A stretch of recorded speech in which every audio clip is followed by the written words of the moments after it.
algérien qui a connu le coach rennais en sélection, rejoint les Rouges et Noirs pour une saison et demie. Âgé de 30 ans, le portier formé à Marseille retrouve la France après avoir évolué aux quatre coins de la planète. J'ai eu le coach il n'y a pas longtemps avec l'équipe d'Algérie. Donc à partir du moment où il a fait appel à moi, il n'y a pas eu de doute de mon côté, il fallait que je le rejoigne. C'est une étape importante pour moi de revenir en Ligue 1 et ça fait partie des championnats majeurs en Europe. J'ai été formé à Marseille, je suis resté 4 ans et demi à peu près. Et j'ai quitté la France il y a plus de 10 ans maintenant.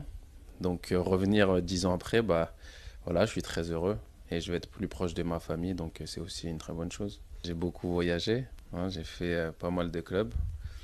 Pas forcément un choix, mais bon, des fois on n'a pas vraiment le choix. Donc voilà, aujourd'hui, mon dernier club en date, c'était la Turquie. Donc aujourd'hui, je suis très heureux de faire partie du Stade Rennais. Son contrat tout juste signé, Raïs est reparti rejoindre la sélection algérienne au Gabon pour y disputer la Coupe d'Afrique des Nations et intégrera donc le groupe rouge et noir. كما أكدناه في وقت سابق عبر قناة الهداف، رسمت إدارة نادي ران الفرنسي الذي يدربه الناخب الوطني السابق كريستيان غوركوف رسمت انضمام حارس المنتخب الوطني راس وهاب مبولحي بعقد يمتد لموسم ونصف ينتهي صيف 2018. بعد تكونه في نادي راسينغ باريس وبعده مارسيليا ولعبه في اسكتلندا، اليونان، بلغاريا، اليابان، روسيا، الولايات المتحدة الأمريكية وكذا تركيا، حط الحارس الرحالة رايس وهاب مبولحي الرحال هذه المرة في المحطة التي انطلق منها وهي فرنسا. وهذا بعد أن أعلن نادي رين الفرنسي عن ضم الحارس الجزائري إلى صفوفه لسنة ونصف، وذلك بإصرار من المدرب كريستيان غوركوف على ضمه.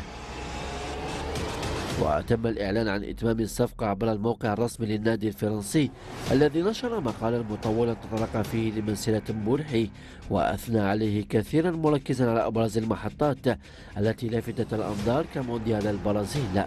وكان مبولحي قد تنقل إلى فرنسا عشية التنقل إلى الغابون، وحينها وقع على عقده مثل ما أشارت إليه الهداف في وقت سابق. ونقل صاحب المقال تصريحات لحارس المنتخب الوطني قال فيها إنه سعيد بالعودة إلى فرنسا، وأضاف: الالتحاق بصفوف رين محطة مهمة في مشواري، أنا سعيد جدا بالعودة إلى فرنسا بالقرب من عائلتي. سافرت كثيرا في مسيرتي وآخر محطة لي كانت في تركيا مع أنطاليا سبور. لاقيت تكويني في مارسيليا لمدة 4 مواسم ونصف، وأعتبر البطولة الفرنسية من أقوى البطولات الأوروبية. لما عرض علي غوركوف الالتحاق لم أتردد، أعرف جيدا أن رامي بن سبعيني زفان وجودهما أمر مطمئن إذ سيسهلني علي مهمة اندماجي.